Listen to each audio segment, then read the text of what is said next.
There are more cars than people in Montreal, and the number of cars is growing faster than the number of people. Or that's what I read when I was preparing for a sustainability management course here at HEC. And if you see such numbers and you think about the future and you extrapolate them, that makes you thinking, of course, what is going to happen. Already Montrealers are speaking about the auto solo, meaning there is on average maybe one person in a car. So if we have these kind of tendencies, what is going to happen? Well, we have self-driving cars, zombie cars. So we can think from the past and the present into the future. That's called forecasting. But we can also think from the future into the present. That's called backcasting. So going from desirable possibilities into the present. That's what I would like to briefly talk about today. And while the concept of backcasting is not widely known, I think it is a method of individual, organizational, and societal deliberation that is really based in common sense. So let me take you for a little journey. I'll start with a little anecdote. In the morning, we go to school. My daughter and I, we go to school and work by bus, so we have to walk there. And as you know, Montreal winters sometimes it can be a little bit cold and gray and dark. So she asked me, "Dad, can we not take a car?" And since she's smart and knows her dad, she said, "We could take an electric car." So she's right, it's a lot more convenient. And when we walk in the morning, often we pass by cars empty, already ignited, warming up the seats for future drivers. And of course, with electric cars on top of it, it is a lot more efficient than a combustion engine. And in Quebec, on top of it, you have hydropower, so it's a relatively low emission source of energy. On the other hand, if we would take public transportation, it is even more efficient. And if you would take electric buses, imagine that. And the fleet of buses in Montreal luckily is growing, so there's lots of opportunities. Because think about it, if everyone switches from the auto solo combustion to the electric car, the pressure for producing all these batteries and disposing of all these cars afterwards is going to be enormous too. And we know one of the major sources of unhappiness worldwide, not just in Montreal, is commuting. So again, if we just switch from combustion to electric car, we're not gonna get away with these legendary traffic jams that are a major source of unhappiness around the world. So maybe there are some good reasons for a little walk in the morning. At the same time, nothing of this is somehow supposed to say that we're sustainable, right? And that's why here I have a second slide for you. If everyone lived like you, in this case it's me, we would need 2.6 Earths. So this kind of shocking number is something that I'm sure is in the room here for everyone in different variations. And I'm sure you're also shocked by this completely horrible slide with way too much information. My point is a little bit, this is the point. We are in a world with a lot of information of what is going on. We can have the ecological footprint numbers. We have the famous planetary boundaries that tell us about the stability of the Earth system and how we're leaving stable conditions of maybe roughly the last 10,000 years and moving into the direction of hothouse Earth. You see it's orange. Global energy demand keeps on growing and therefore also emissions. So this is one big movement in a direction of unsustainability, and that is kind of direction of hothouse Earth, and the feeling there is therefore one of exhaustion and of burnout. I placed in the middle of this storm a little painting by Paul Klee, and it's called The New Angel, Angelus Novus, and it inspired a long time ago philosopher Walter Benjamin to say the following. A storm is blowing from paradise, and it propels irresistibly the angel into the future to which it has turned its back, seeing a pile of debris growing skywards in front of him. So this storm, Benjamin said, is what we call progress.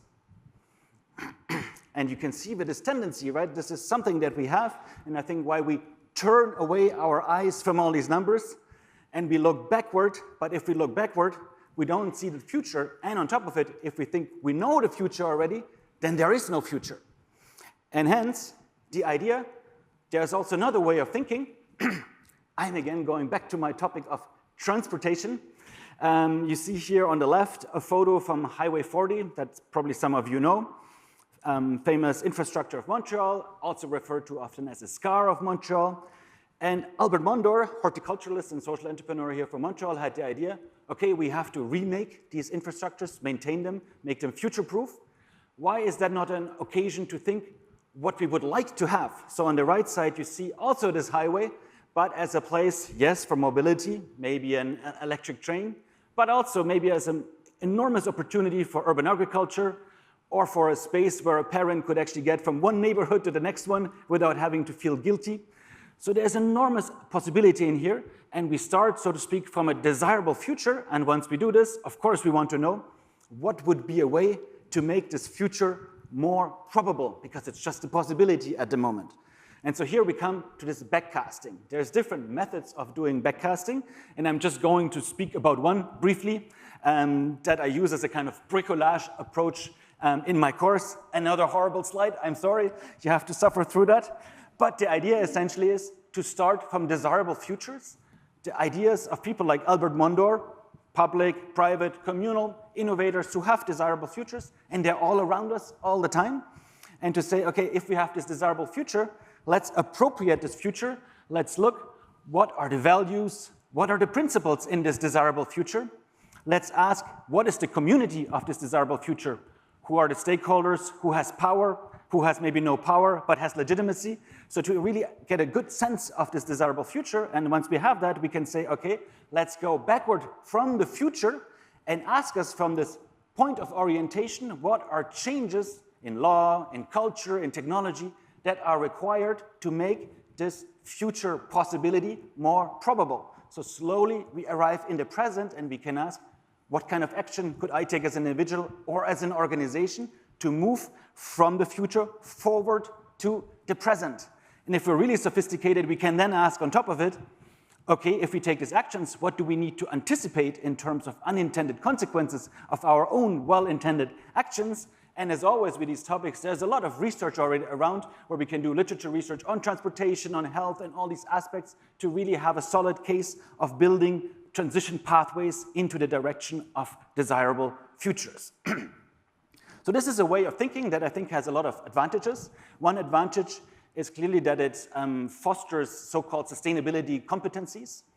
On the one hand, we really foster our sense of anticipation, not only of probable futures, but also of possible and desirable futures. It fosters collaboration, because clearly these are complex processes, just so you understand, you need to understand who is involved, what are the relations, and therefore it fosters system thinking. So what are the relations between these different actors, ministries, and so forth, and what are the interactions that we need to think about? So these are beneficial aspects. Another, I think, major beneficial aspect is that it really takes down the topic to earth and fosters place-based learning, because we're looking about sustainability via the lenses of something like the vision of Albert Mondor for this highway. So we understand a lot more about Montreal and what is happening. So it's giving inspiration, but it also demystifies, because these are normal people who have ideas and who have struggles. So this is very important. And what is really important when we look at what are really needs and desires all around us, that there is even a form of organization that is made just for that, bringing people together around their needs. It's called the cooperative, and it's quite important in Quebec as part of its economy. About 125 years ago, Alphonse Desjardins observed that a lot of Quebecers don't have access to credit, no bank account. So he thought, what can we do? And he had the idea, okay, let's create a consumer cooperative, or called a credit union. And as you know, the movement named after him now is one of the biggest credit unions in the world. So the idea really scaled. Today's social innovators probably really need to link the social with the ecological, so that we can deal with the storm that is blowing from paradise. And what is very interesting, sometimes we need innovations. Yes, we need electric cars, but increasingly we understand we also need exnovation. We need to learn how we can move out of certain habits and technologies. So, for example, for the transportation, we need to learn how to move out of combustion engines. It requires a lot of energy and a lot of creativity, just as innovation. And sometimes we don't even need new innovations. We need to have the creativity to move to old technologies, trains and buses. And sometimes we need to have the creativity to just reaffirm old practices, like walking. So here we go again. And As you see, about 10 minutes have passed. This is roughly the time that it takes us from our home to walk to the bus stop. We're privileged that we have a good infrastructure in our neighborhood, so we get there, and usually last minute we have to run. There's quite some buses, so we have to get the last minutes to really get into that bus and catch it. So we're happy to be in there, maybe a little bit fatigued, but as you know, not much happens in life without a little bit of effort or a bit of sacrifice. And so what I would really like you to take away from this idea of backcasting, that when we talk about backcasting, we're not talking about a specific technology. We're not talking about a mode of transportation. We are really talking about the need to be attentive to our needs and desires, our own and those who are around us. And for this, we need time to walk, and time to walk together. Thank you very much.